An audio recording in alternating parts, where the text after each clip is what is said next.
Hello everyone, hope you're doing well. Today we're going to start off a series of videos looking at the stuff that was passed to the developers in December of 2019. The reason why it's going to be quite a long series of videos is because a ton of stuff was passed in December thanks to Operation Hotwire. Now if you don't know what Operation Hotwire was, it was a way that the community could individually vote on the stuff that they wanted to see passed to the developers. This happened over the December period, and after having a look at it, to me, I saw it as a great success. There was a lot of people who were very much interested in it. There was a lot of conversations that were, talked about, at least on like the Tech Hub Discord and other places where I'm, generally frequent. There was a lot of interest in this idea, and it was lovely to see it go out so smoothly. This also means that a ton of stuff has been passed, and a lot of it is modern stuff. And I have been asked to comment about, my thoughts about this system of Operation Hotwire. So just before we get started,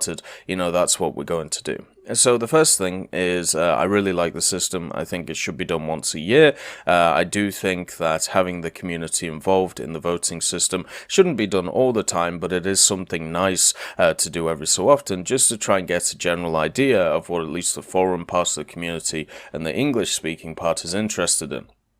There is three general thoughts though, and the first one is if this is representative of the community as a whole, this is great because a lot of stuff that was passed was a lot of modern stuff, so there's going to be lots of anticipation for that stuff and for War Thunder to grow into. So if there is a sizable amount of the community that is interested in this very modern stuff, there's even kind of an F-16 modernized variant in here. Then that means overall this is only good for War Thunder. This is only good for Gaijin because it's something to push towards, which is a path that they've gone for a very long time over the last few years, which is of course more modern vehicles. The next one is a lot of stuff over the last few years have already been passed to developers, and a lot of it has been Cold War stuff, it has been World War II stuff, and it also has been pre-World War II stuff. So obviously all of those things are void from this system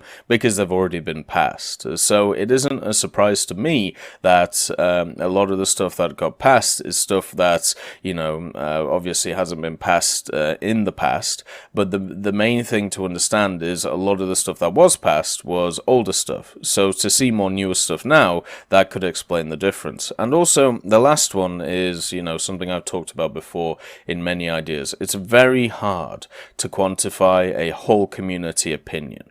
It's very odd when you talk about the community. This is what the community wants, because you will always find people who disagree. You will always find if you do polls and stuff, there will be disagreements in what to go forward with, and even when you do polls, you are only polling a certain amount of the community. Overall in War Thunder, it is pretty much impossible to get a consensus on what the community thinks. So even in a system like this, there are still some qualifiers. This is the English-speaking part of the community. This is also, the fact that it is the people who are interested in the forum, which isn't the majority of War Thunder players. And also, you have a subset of them who will actually take part and vote. So it's incredibly hard to work out, what the community overall wants. So I would say that is something to always take into mind. Today we're going to be going over the first few aircraft that have been passed to the developers. As I said, a lot of them have been passed, and also a lot of them go into a lot of depth. So it's taken a while to go through them, a while to understand them. So we're going to be splitting Aviation into two parts. So this will be the first one, and everything will be linked below if you want to have a look at it. And on top of this as well, there may be several parts for stuff like ground as well. So let's get started with America. America, it is simple. People want the F-14 Tomcat, the A, the B, and the D variants. This is from Lord Shax, or who is the Crucible, according to him. And you can see, of course, the F-14 here. Now, the F-14 is probably most famous for being the aircraft which was used in Top Gun by Tom Cruise. And, of course, Top Gun is getting a sequel now, which is kind of cool. But there is definitely some facts, to talk about here, making it obviously really interesting. The F-14's first flight was in December of 1970, and it was introduced into service in 1974. It served until 2006 for the United States Navy, showing a very long service life, and on top of this, 712 of them were built. One of the unique things about the Tomcat, though, was its cost. Overall, with this machine, it was seen as one of the most expensive fighter projects to ever be made.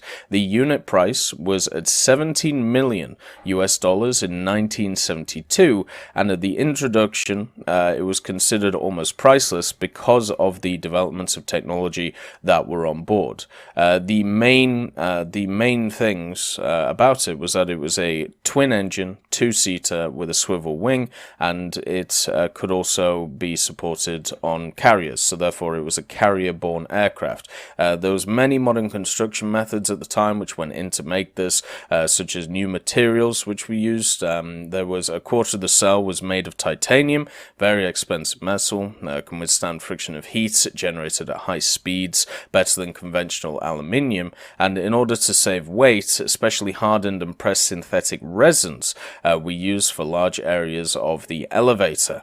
The engines were TF-30 Pratt & Whitneys, which were the same engines that you find on the F-111, and they were two turbofans. They were seen as the weak point of the technologically advanced fighter, but they were still good enough. It also had an incredibly modern radar and fire control systems. The AWG-9 radar was on board on the Tomcat, and then also it had radar-steered Phoenix missiles, which the F-14 was able to carry, and then Sidewinder missiles with, of course, heat-seeking heads.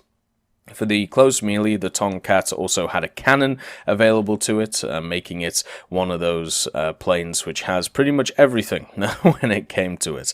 Here is the configuration of, certain armament settings. Another thing as well is the fact that when it comes to its armaments, I'll list them right here because it is incredibly impressive. So the first thing is that it uses a 20mm Vulcan 6-barreled Gatling gun. This is very standard compared to a lot of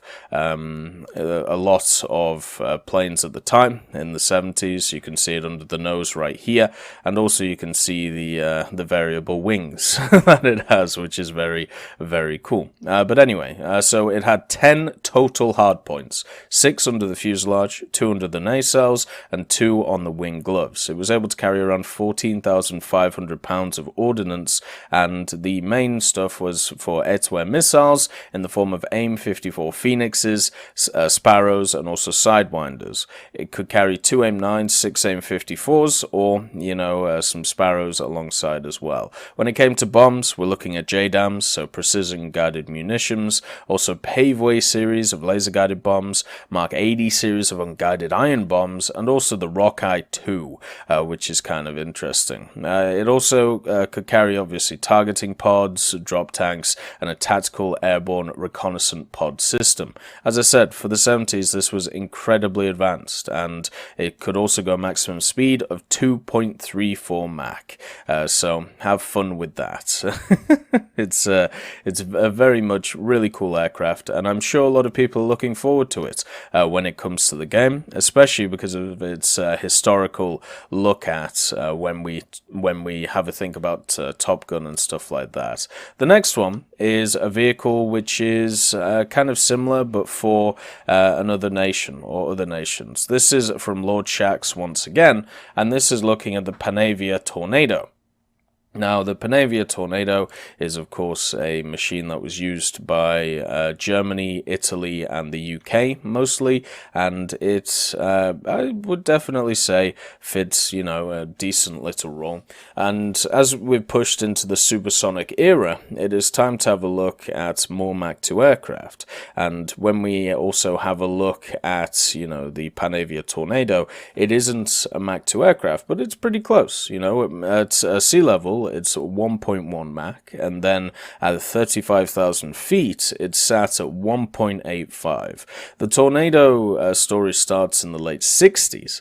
It was supposed to replace the German F-104G and find something which was more suitable for what they needed. What they wanted was to deliver ordnance at a low altitude and at high velocities. Canada, Italy, Netherlands, and Belgium were looking at certain ideas as well, and the UK also needed to replace its aging Canberras with something more appropriate, and all attempts that they had created have failed, and that meant that the UK actually joined the F-104 replacement program, which was of course eventually turned into the Tornado. So in 1970 the development of the Tornado began, and in the early 80s it entered service with Germany, UK, and also Italy, with the countries that ended up completely developing it. It's featured fly-by-wire controls, terrain-following autopilots capable of flying the aircraft at around 60 meters altitude while automatically evading obstacles, variable wing geometry, and thrust reversers for the engine, which is just, kind of crazy. The gun armament also on this variant, and the variant that you see here is the IDS variant, which is the one which is being asked to, push forward. And the IDS is the interdiction slash strike variant. So this being, the kind of the ground attack variant, I suppose you'd call it, and it was the most common variation of the Tornado, so therefore that's where, that comes from. So it also had on top of it 2 Mauser BK-27 revolver cannons, and these were 20... well, that's not right. It's definitely not that. So, yeah, 2 Mauser BK-27s. They had 125 rounds per gun. The other armament options were very standard, so you had guided air-to-air missiles, all the way to cruise missiles and bomblet dispenser pods, and also unguided bombs and all of that stuff. The general things that you would find when it came to it were Cormoran missiles, AGM-88 HARMs, Tauruses, then you got AIM-9Ls, Iris-Ts, Mark 81, 2 and 3 bombs, BL-755s, B-61s, and also the GBU-2454. And it could carry the Rec Pod and the MW1, so a very advanced machine, and hopefully we do see it in game. I predicted it will come to the game this year. I'm not sure it'll get all of its systems, but it's one of those things to think of when we talk about a plane of its caliber. It's a incredibly interesting vehicle, and it would be lovely to see in the game just because of its beauty, if not anything else. The next vehicle we're having a look at is the Mikoyan-Gurevich MiG-23S, the Flogger A, and this is from Epic Blitzkrieg. Now, the MiG-23 is a plane which I'm sure will come to the game. The only question is, are we going to get this, or are we going to get another version? The MiG-23S was one which had many problems to it, and definitely is not one which, you would definitely see as one of those ones which is going to be definitely in the game, unless you were trying to find a stopgap between the MiG-21 and MiG-23 performance. So just looking at the MiG-23S in general, the MiG-23 was supposed to be a replacement program for, of course, the MiG-21. The MiG-21 was a lot slower than the F-4 Phantom at the time, and the MiG-23S was faster than the Phantom. So the MiG-21 was supposed to be able to outmaneuver the Phantom, whereas the MiG-23S was able to go faster than it. So therefore, the idea from Blitzkrieg to add this to the game would be, if you want to face the Phantom in a turning fight, you could bring the MiG-21, and if you want to face it in a speed fight, you could bring the MiG-23. So it'd give you different playstyles, which I think, is generally a good idea of it. And also, a lot of people are going to look at the name of the MiG-23, and as I said, just be blown away by the fact that we're comparing it to the Phantom, but understand that the MiG-23S is just a different kettle of fish. This is not a plane which is which should be seen as one which is incredibly powerful just because of the problems that it faced. So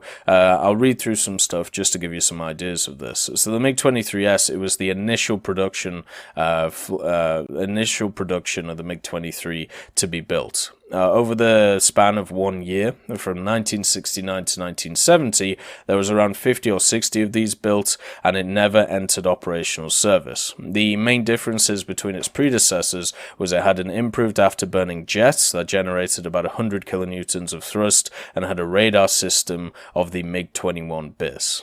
So that was what it improved over the earlier versions. As I said, it never reached operational service though, and it's basically because of this.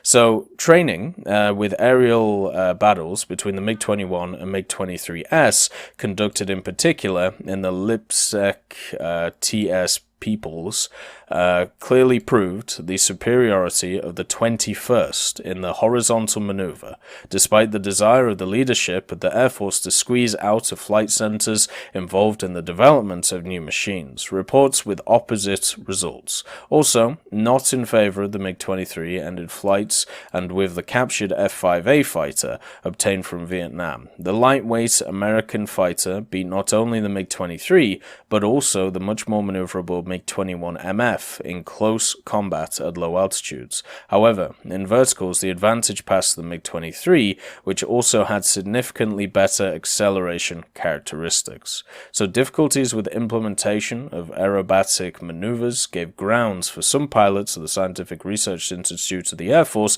to be pessimistic that the MiG-23 will never become a maneuverable fighter. Under these conditions, it was very important to save the image of a new aircraft, to show that an experienced pilot could fly and fly it successfully.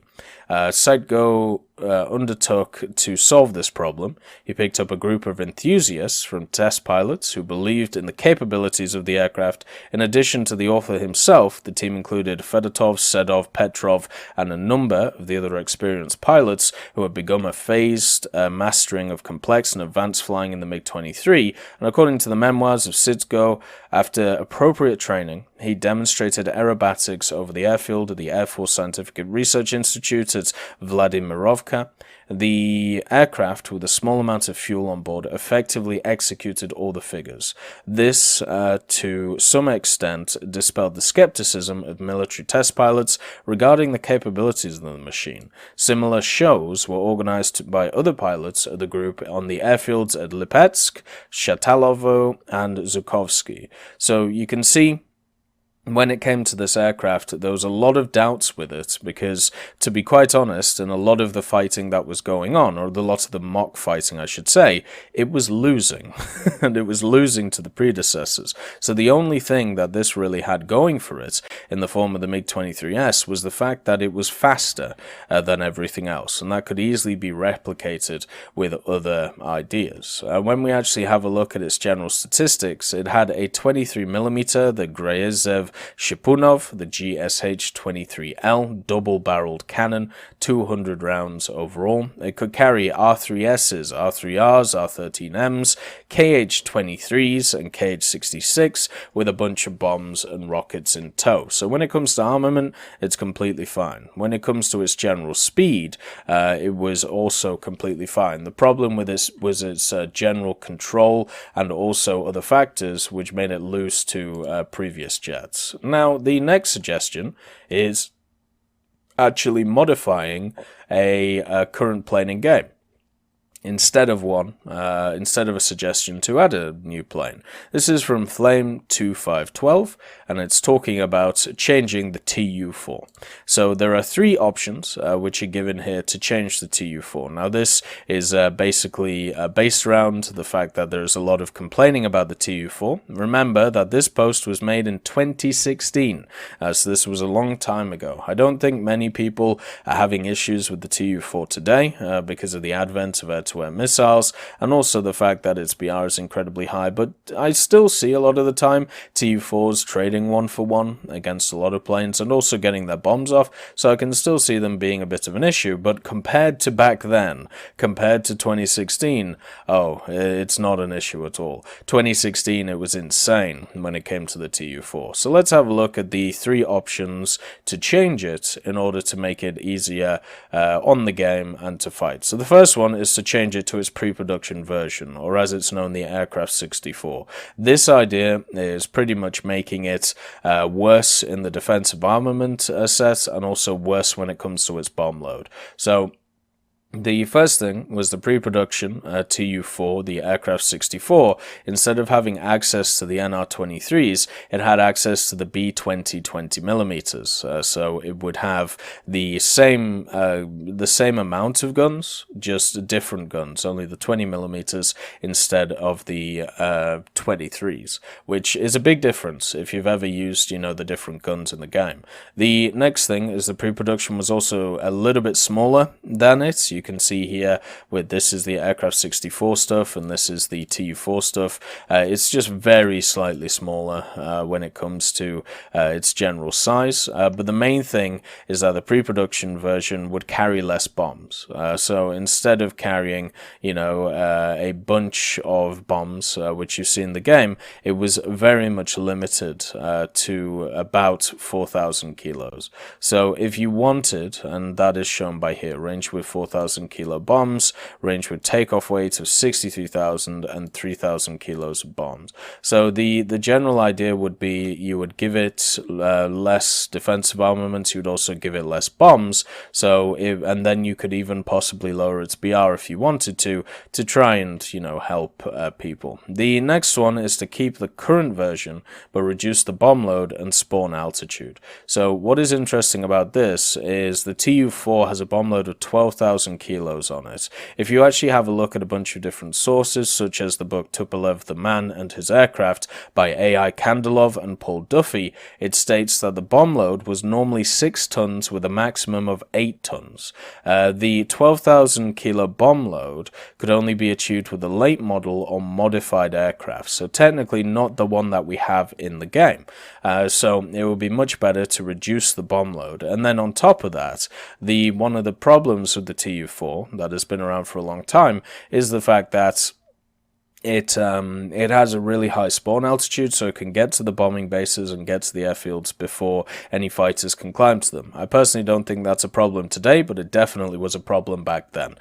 So reduce the bomb load, reduce the spawn altitude. The last one is to change the guns. So instead of using NR-23s, use NS-23s. The NR-23s have a much higher fire rate, and that means that they can get more ammunition downwind, therefore they can cover the air a lot easier than NS-23s, and so why not? Why not make it easier to push this change through and make it easier to deal with? But as I said, the Tu-4 for me hasn't been a problem for a long time, especially with the advent of some new technologies, but it's nice to think about what to, change about it. Maybe this could be the Chinese version, or maybe they could, fit in a new one. The next one is the Bear.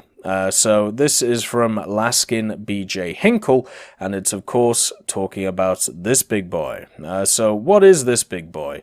This is the Tu-95. The Tu-95, it's a subsonic turboprop strategic bomber. It's powered by 4 Kuznetsov KN-12 engines with huge counter-rotating propellers, as you can see, and it was one of the loudest aircraft in the world because of its fast rotating propeller blades. It's also still in service, and it's supposed to be retired in 2040, but we'll have to see if they, if they have any other uses for it, which generally happens. It's one of those things which it will be considered to be retired, and then it's like, well, do we have anything to replace its role? And it's like, no. Okay, great. Then what we'll do is we'll just keep it around. So the general history around this aircraft is in 1950. due to political tension between the East and West, mainly between the Soviets and the USA. The Soviets, or the USSR, sorry, was forced to strengthen its air force. And in 1951, Tupolev was ordered to construct a new strategic bomber. The upcoming bomber had to have an 8,000 kilometer range without refueling and an 11,000 kilo bomb load. So constructors decided to use turboprop engines because piston ones were pretty much outdated at that point, and also jet ones consumed way too much fuel for these massive long-range flights that it was supposed to do. So the development in July of 1951 was when the Tu-95 had started. On the 31st of October 51, proposed plans and wooden models passed the commission, and there were 2 planes of the new Tu-95 ordered to Aviation Plant 126. In September of 1952, the Tu-95 prototype made its maiden flight. It had 8 TV-2F turboprop engines with 6,250 horsepower, and on May 1953, unfortunately, the first prototype crashed due to engine failure. 2 years later, the second prototype was finished, and at that time, most of the problems and failures had been fixed about the aircraft, and at the end, the Tu-95 used the NK-12 turboprop engines, which there was 4 of them with 15,000 horsepower each. These were one of the most reliable engines, and on January 1955, all tests were completed. In 1956, the bomber was commissioned and then entered production. So, as you can see, this is very much a strategic bomber at heart, and has access to some insane bomb loads. So, its maximum payload is 20,000 kilos. I have no idea how you would balance this in the game. So 20,000 kilos, and it was usually loaded up with 11 to 12 tons though. So in configurations of 45 to 250 kilos, 2,500 kilos, 6 1,500 kilos, or 4 3,000 kilos. It could also carry missiles, the KH-20s, the KH-22s, and the KH-55s. Remember, this thing is still in service, so it's going to have technologies ranging many decades. The defensive armament, though, is kind of lacking, and that's because it's supposed to be a high-altitude bomber. You know, it's not really supposed to get attacked too much. So it has 2 23mm, which are remote-controlled AM-23 autocannons, around about 2,500 rounds, ammunition and storage for them, and it has the PS-48mm optical sight. This helps the gunner aim a bit better with the range performance. The sight efficiency and accuracy was good, and it was capable of shooting down only early interceptors from the 50s. So nowadays, if this thing is ever used, the defensive armament is obviously not very useful. It's probably even taken out, because that's what happened to the the American idea for this as well. Looking at its cruise speed is 750 kilometers an hour. Its maximum speed is 925 kilometers an hour. This is not, a slow machine. It's also got a max height of 12,000 meters. This is just, this would...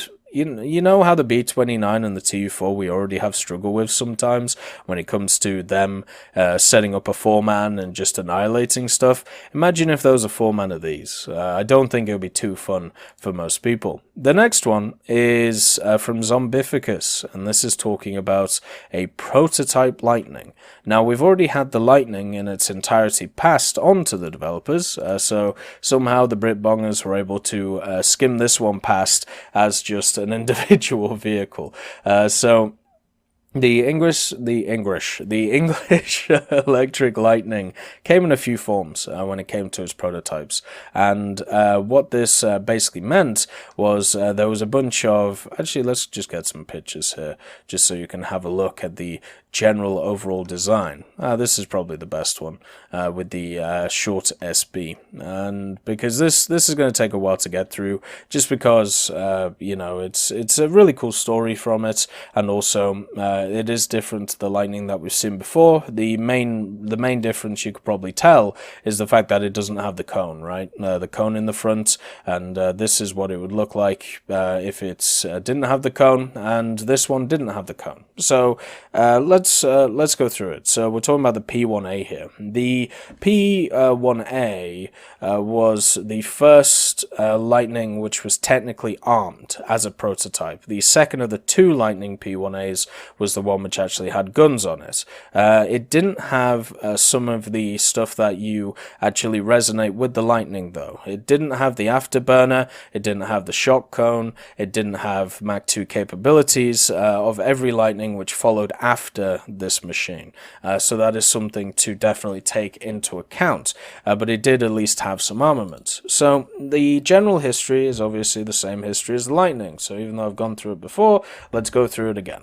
In 1947, you had the Royal Aircraft Establishment. They put out a requirement for a fighter with performance far beyond the current aircraft. They basically saw the times changing, especially with the jet engine being produced and becoming more and more efficient, and therefore English Electric was like, you know what, let's do it. And W.E.W. Petter, who was of course the chief designer at the time, decided that he was going to go balls to the wall and just go crazy with the design. He created something called the short SB5.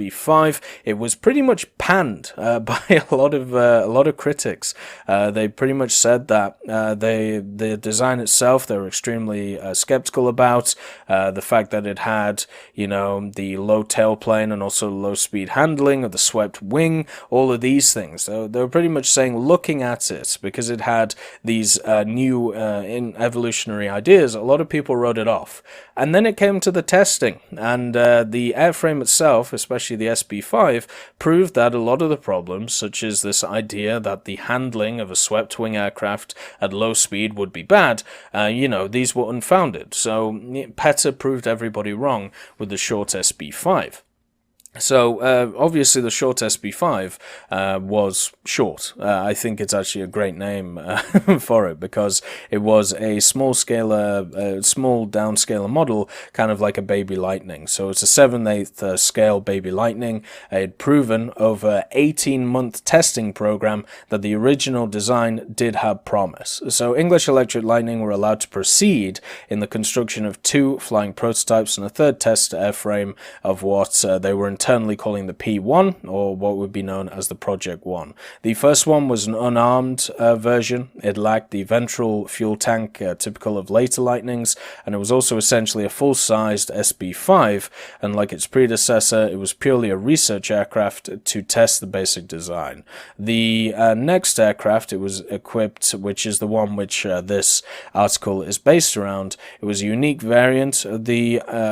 The next variant, so the P1A that we're talking about, it had the engines, the Armstrong Siddeley Sapphire engine, the ASSA.5, because the Rolls-Royce Avon was not ready at the time. It was actually delayed compared to some other, because of basically issues that they had when it came to actually building the damn thing. So the P1A actually exceeded Mach 1 flight on August 11th, 1954, just a week after it took to the air at Boscombe Down, and the performance of even the early prototypes was incredibly impressive, and they were interested in just keep pushing forward towards what would be seen as an operational fighter. So the second P1A comes along on the 18th of July, 1955, and it was equipped with the twin 30mm Aiden in the upper nose. So this is the one that we're pretty much looking at. This is the one that this whole article is about,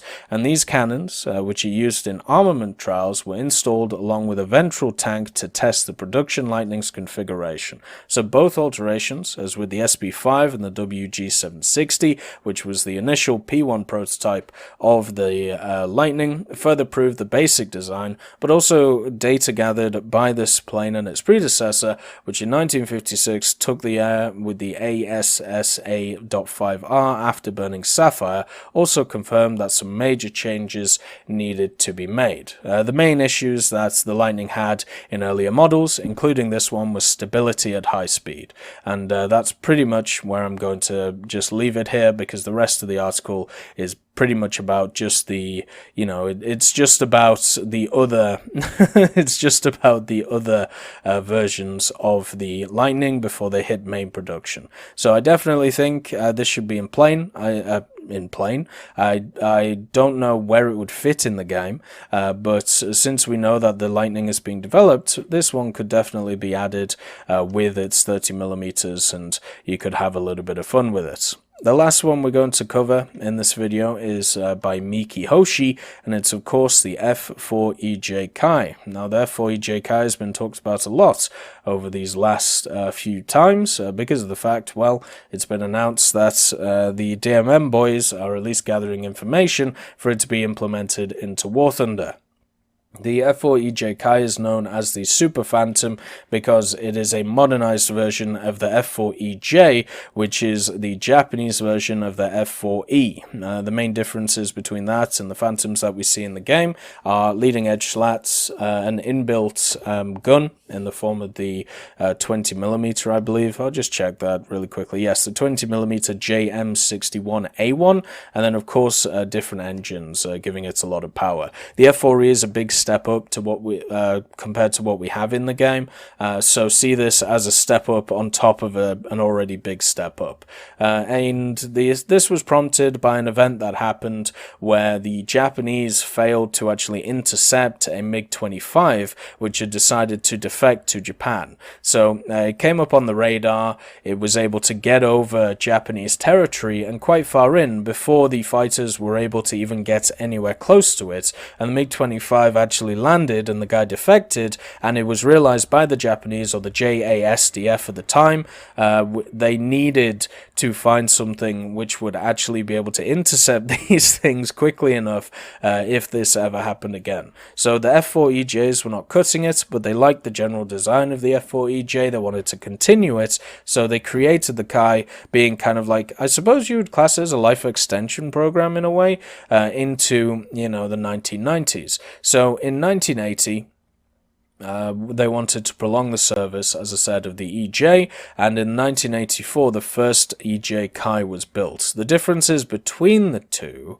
is that the Kai's main upgrade points were swapping the radar, and the radars from the F-15 and the F-15 and the FA-18 were considered, but the APG-63 proved a bit too large for it, and the third option proved to be cheaper than the APG-65. So in the end, they went for the AN-APQ-120 radar, which was eventually exchanged for a 66J, and these both improved the capabilities and reduced the weight. The radar itself, it's a modified version of the F-16A's radar with AIM-7 capability and radar lockdown capabilities. The aircraft also had its bombing computer reinstated, as well as new systems such as a HOTAS, Kaiser HUD, and also the JAYK-1 F-15J central computer, the AN-APX-76A IFF, the JSN-4INS, the ANALE-40 countermeasure dispenser, and the JAPR-6RWR was also installed. A lot of very, very fun numbers. So when it comes to it, they pretty much just modernized all of the internal systems of the machine, and also added in some of the systems that they took out for the F-4EJ. So it also had a bunch of modern weaponry tied to it. You got to remember that this thing was eventually, I suppose, entered service in 1989. So this is effectively a late 80s, early 90s aircraft, and it was seen as equal to fourth generation fighters in capability at least. And overall, they wanted to upgrade 100 F-4EJs, but they only ended up upgrading 90 to the Kai standard. And as I said, it entered service in 1989, and as of May 2019, there is still a unit, the 301st Tactical Fighter Squadron, which are equipped with the F-4EJ Kais. So these are still in service today, which is kind of insane. Looking at the general stuff on it, as we talked about, it can carry AIM-9Ls, AAM-3s, which are the Japanese successor to the AIM-9s, which were built in the 1990s, the AIM-7Fs and Ms, AS-1s and AS-2s, a bunch of different bomb loadouts and rocket loadouts, and of course the 20mm. This is of course as well a Mach 2 capable aircraft, going maximum speed of 2,370. So this is going to be, when it comes to the game, a very, very fun machine, and definitely one to look forward to. So that is half of the suggestions passed to the developers in December 2019. As you can see, there's a lot of information. It's very interesting though, and hopefully, you can give it a read yourself, or if not, just watch the videos and see what some of the community want going forward for the future. I hope you all have a wonderful day, and I'll see you next time. I'd just like to thank Ambrosius McClellan, B. Young, Blackie, Chris Giltnane, Daniel Stanton, Jay Wilt, John Ryman, Martinez, Moxie, Super Cacti, Trigger Hippie, Eugens Terry, and also Elove Goat and Samuel Slick for supporting the channel.